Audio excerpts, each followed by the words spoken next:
तो welcome back. आज हम स्टार्ट करने लगे हैं एक्सरसाइज 2E का क्वेश्चन नंबर 2। तो मेरे पास ये D2 बुक है और इससे पहले मैं एक वीडियो अपलोड कर चुका हूँ, वो है क्वेश्चन नंबर 1 के पार्ट नंबर जी की। तो ये मैंने आपको पहले भी बताया कि मैंने अभी चैप्टर थॉरली स्टार्ट नहीं किया है।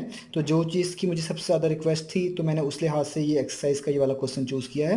तो 2E का क्वेश्चन नंबर 1 का पार्ट नंबर जी मैं एक वीडियो में कर चुका हूँ। तो वो भी एलिमिनेशन मेथड के थ्रू इन साइमल्टेनियस इक्वेशन को सॉल्व करके दिखाना था और क्वेश्चन नंबर 2 में भी ऐसा ही है। तो आइए पहले स्टेटमेंट रीड कर लेते हैं क्वेश्चन नंबर 2 की। तो क्वेश्चन नंबर 2 में लिखा हुआ है using the elimination method solve each of the following pairs of simultaneous equation. तो क्वेश्चन नंबर 1 की तरह क्वेश्चन नंबर 2 में भी हमें ए से लेकर एफ तक साइमल्टेनियस इक्वेशंस दी हुई हैं। साइमल्टेनियस इक्वेशंस के बारे में मैं लास्ट क्वेश्चन में बता चुका हूँ। ऐसी इक्वेशंस जिनका सोल्यूशन कॉमन हो उनको हम बोलते हैं साइमल्टेनियस इक्वेशन। फॉर एग्जांपल अगर यहाँ पे ये ए लिखा हुआ है, ए पार्ट है, इसमें दो इक्वेशंस हैं, तो इनको जब आप सॉल्व करेंगे इनका एक सोल्यूशन आएगा। सोल्यूशन का मतलब इनकी एक्स और वाई की कुछ वैल्यू आएंगी। तो वो एक्स और वाई की वैल्यू चाहे आप पहले इक्वेशन में पुट कर दें चाहे दूसरे में पुट कर दें, वो इस इक्वेशंस को सेटिस्फाई करेंगी। यानी इक्वेशन में कोई भी खराबी पैदा नहीं होगी जब आप इनका सही सोल्यूशन इसके अंदर पुट करेंगे। तो एक ही सोल्यूशन होगा जो इन दोनों इक्वेशंस को सेटिस्फाई कर रहा होगा। इसलिए हम ऐसे इक्वेशंस जिनको एक ही सोल्यूशन सेटिस्फाई करता है हम साइमल्टेनियस इक्वेशन बोलते हैं। और इसमें बहुत से मेथड हैं इनको सॉल्व करने के। तो उनमें से एक मेथड है एलिमिनेशन मेथड। तो इससे पहले भी एलिमिनेशन मेथड कर चुका हूँ, वो कैटेगरी 1 का था जिसमें कुछ चेंजेस थी। ये कैटेगरी 2 का है जिसमें कुछ थोड़ी सी डिफरेंट चेंजेस है। बाकी सारा क्वेश्चन नंबर 1 की तरह होगा, वो मैं अभी क्वेश्चन के दौरान ही बता दूंगा। तो आइए स्टार्ट करते हैं क्वेश्चन नंबर 2। ये सारे पार्ट एक ही पैटर्न पर होने हैं, तो इसलिए मैंने जो इसमें से भी पार्ट चूज किया है सॉल्व करने के लिए वो है इसका पार्ट नंबर एफ। अगर आप कोई एक पार्ट भी सीख लेते हैं तो सारे पार्ट एक ही पैटर्न पर बेसिक कंसेप्ट्स के थ्रू हो सकते हैं, कोई भी इसमें चेंजेस नहीं है। कोई एक पार्ट सीख लें और उसकी मदद से आप बाकी सारे कर सकते हैं। तो मैं इसमें पार्ट नंबर एफ करने जा रहा हूँ। आइए स्टार्ट करते हैं। तो ये मेरे पास क्वेश्चन नंबर 2 है और इसका पार्ट नंबर एफ मैंने यहाँ पे लिख लिया है। तो मैंने आपको बताया था हमने इसको एलिमिनेशन मेथड से सॉल्व करना है। एलिमिनेशन मेथड में दो कैटेगरीज आती हैं। एक कैटेगरी वो आती है जो क्वेश्चन नंबर 1 में हमने डील की, जिसमें या तो x या तो y इनमें से किसी एक के कोफिशिएंट सेम हो जाते हैं। जैसे आप देख सकते हैं यहाँ x का कोफिशिएंट 9 है, यहाँ पे x का कोफिशिएंट 3 है, यहाँ पे y का कोफिशिएंट -5 है और यहाँ पे y का कोफिशिएंट -4 है। तो पहला जो क्वेश्चन किया था उसमें x और y में से कोई एक कोफिशिएंट जो थे वो सेम थे, या तो y वाले सेम थे या तो x वाले सेम थे। तो उसमें जो हमने पार्ट किया था उसके अंदर y वाले जो थे कोफिशिएंट वो सेम थे। लेकिन ये वो वाला क्वेश्चन है जिसके अंदर ना x के कोफिशिएंट सेम है, आपके सामने यहाँ पे 9 है और यहाँ पे 3 है, और ना ही यहाँ पे y के कोफिशिएंट सेम है, यहाँ पे y का -5 है और यहाँ का y का -4 है।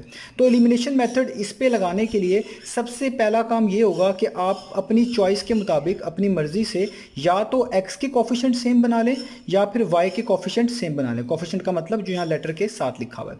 तो ये आपकी अपनी चॉइस हुआ करेगी, या तो x के कोफिशिएंट सेम बना लें या तो y के कोफिशिएंट सेम बना लें।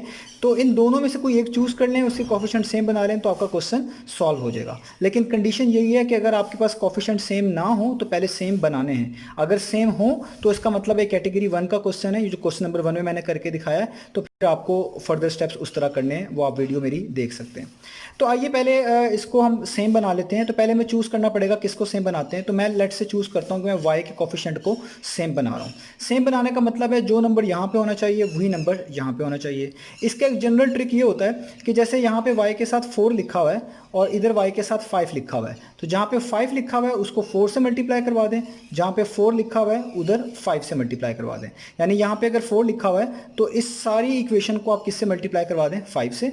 और इस पहली इक्वेशन में यहाँ पे 5 लिखा हुआ है तो इस सारी इक्वेशन को आप किससे मल्टीप्लाई करवा दें, 4 से। तो इस तरीके से ये हमेशा सेम बन जाता है। यानी जिस चीज़ को सेम बनाना होता है उसमें आपस में एक दूसरे के साथ उसको मल्टीप्लाई करवा देते हैं। यानी जो चीज़ यहाँ पे लिखी होगी उसको इधर मल्टीप्लाई करवा दें, जो यहाँ पे लिखा हुआ है उसको ऊपर वाली इक्वेशन के साथ मल्टीप्लाई करवा दें, इससे वो बिल्कुल सेम बन जाते हैं। इसके अलावा आप इसको जनरली भी थिंक कर सकते हैं कि 5 और 4 की जगह पे सेम नंबर लेके आना है। तो आप 5 को जो है आप 20 बना सकते हैं और 4 को भी 20 बना सकते हैं। तो बहुत कॉमनली वैसे ही पता चल रहा है, अगर आप 5 को 4 से मल्टीप्लाई करें तो 20 बनता है और यहाँ पे अगर 4 को 5 से मल्टीप्लाई करें तो 20 बनता है।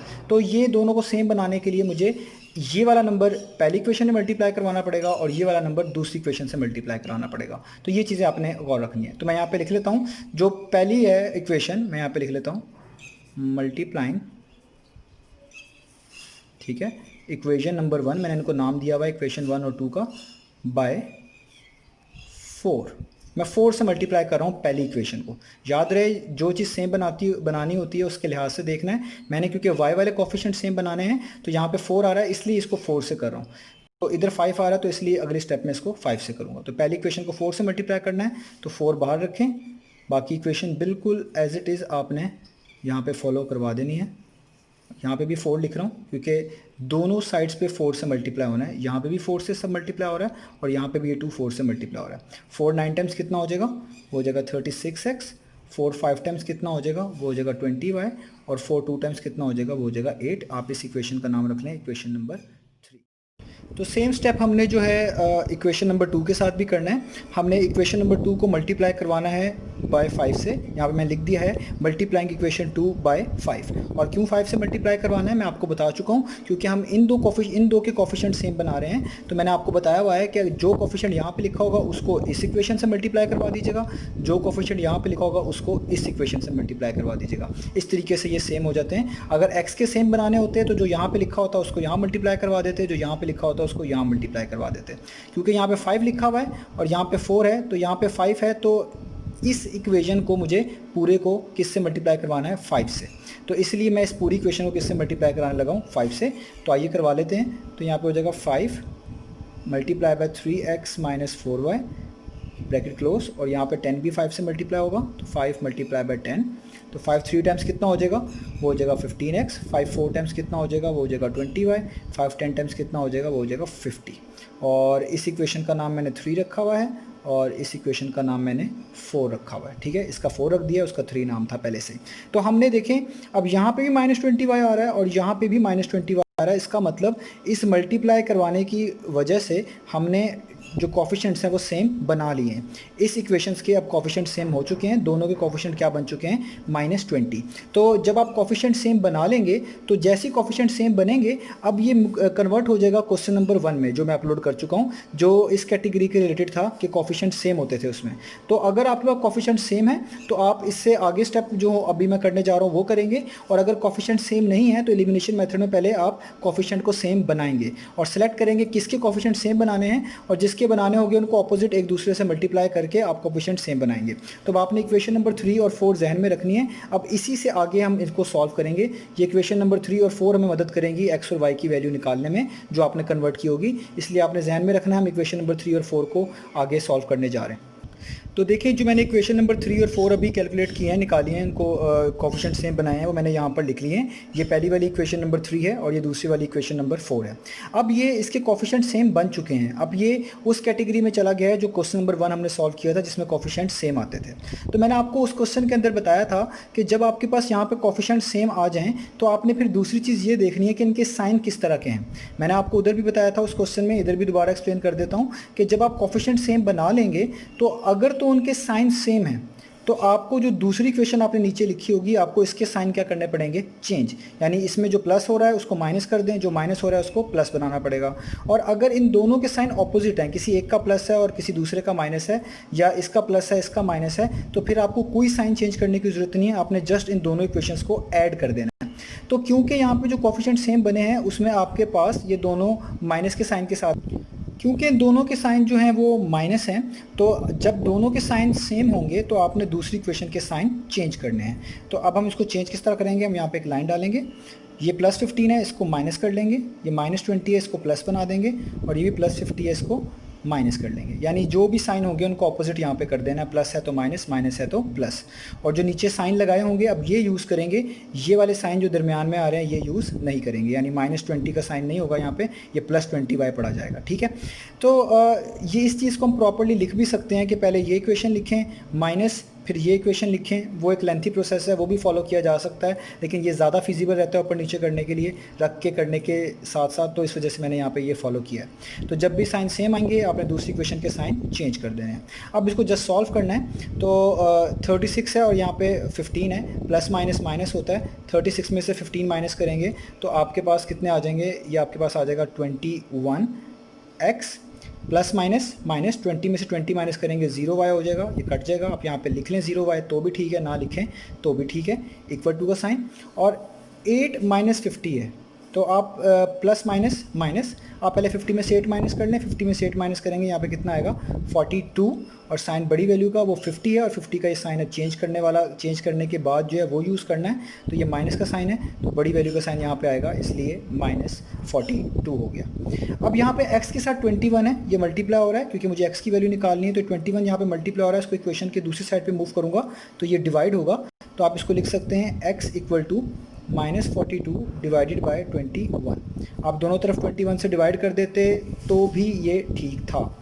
अब ये बहुत इजीली कट होता है, 21 1 टाइम्स और 21 2 टाइम्स 42 होता है, तो यहाँ पे आ जाएगा 2 और ये माइनस का साइन साथ वैसे ही, तो x का आंसर आपने निकाल लिया है, वो कितना आ रहा है, वो आ रहा है -2, यानी x की वैल्यू निकाल ली है -2, और इसीलिए इसको एलिमिनेशन मेथड कहते हैं कि देखें x और y में से एक वेरिएबल को आप एलिमिनेट कर देते हैं, तो ये y हमने मुकम्मल एलिमिनेट कर दिया है और x का आंसर निकाल लिया है। अब इस x के आंसर की मदद से हम इन इक्वेशन में ये वाली x की वैल्यू पुट करके y का आंसर भी निकालेंगे, आइए वो भी देख लेते हैं।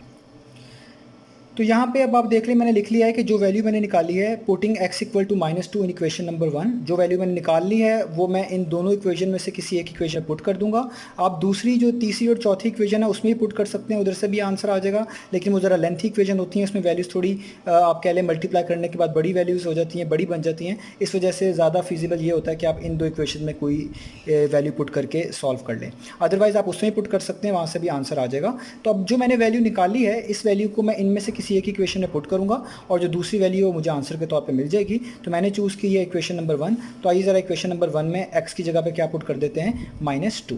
तो यहाँ से इक्वेशन लिखना शुरू करते हैं, 9 आगे x है उसकी जगह पे उसकी वैल्यू आएगी, यानी -2 -5 y equal to 2, plus minus minus ही होता है, 9 2 टाइम्स कितना हो जाएगा 18, यहाँ पे बचेगा -5y और यहाँ पे बचेगा 2।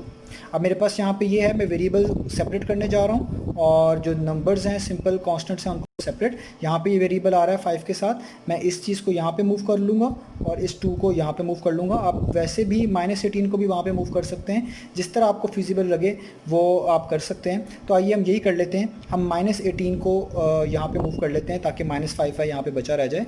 तो मैं यहाँ पे क्या लिखता हूँ, -5y वैसे ही, 2 भी वैसे ही, और ये जो -18 है ये इक्वेशन के जब इस तरफ मूव करेंगे ये हो जाएगा +18, यानी ये माइनस किस में चेंज हो जाएगा, प्लस में। आप दोनों तरफ +18 करवा दें तो भी यहाँ पे 2 + 18 बन जाएगा और यहाँ पे +18 करवाने से कट जाएगा तो भी यही रिजल्ट आएगा। तो ये बहुत सिंपल होता है कहना कि -18 को यहाँ पे मूव कर लें ताकि वो क्या बन जाए, +18। इसके अलावा आप ये वाला काम भी कर सकते हैं जो मैंने एरो हेड में बताया आपको। तो 2 + 18 होता है 20, -5 y से हो रहा है मल्टीप्लाई, जब आप इसको इक्वेशन के दूसरी तरफ मूव करेंगे ये भी डिवाइड हो जाएगा -5 20 से जाकर, या आप दोनों तरफ -5 से डिवाइड कर लें वो भी मीनिंग सेम है। तो आप लिखें 20 डिवाइडेड बाय ये जो -5 y से मल्टीप्लाई हो रहा है यहाँ के क्या हो गया, डिवाइड, 5 1 टाइम्स 5 4 टाइम्स, तो y का आंसर आ गया -4। तो ये हमारे पास आ गया y का सोल्यूशन। तो y की वैल्यू आई -4, x की वैल्यू आई -2। इसको हम कैसे लिखेंगे सोल्यूशन के तौर पे, हम ब्रैकेट्स डालेंगे, सबसे पहले x की वैल्यू यानी -2, उसके बाद y की वैल्यू यानी -4, ये हमारा कहलाएगा सोल्यूशन इन दो इक्वेशंस का, या आप कह रहे हैं इन साइमल्टेनियस इक्वेशंस का। तो ये सोल्यूशन आ चुका है, x की वैल्यू -2, y की वैल्यू -4। मैंने आपको इनको जस्टिफाई करना भी सिखाया है कि आपको कैसे पता चलेगा कि आपका आंसर ठीक है या गलत है।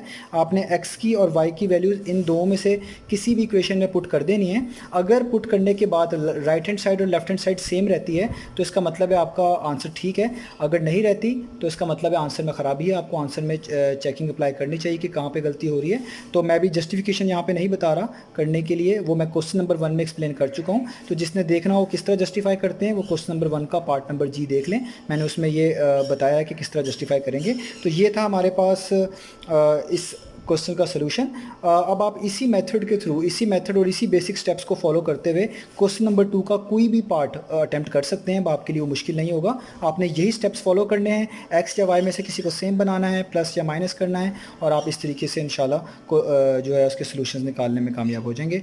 तो इंशाल्लाह मिलते हैं नेक्स्ट वीडियो में बाकी क्वेश्चंस के साथ।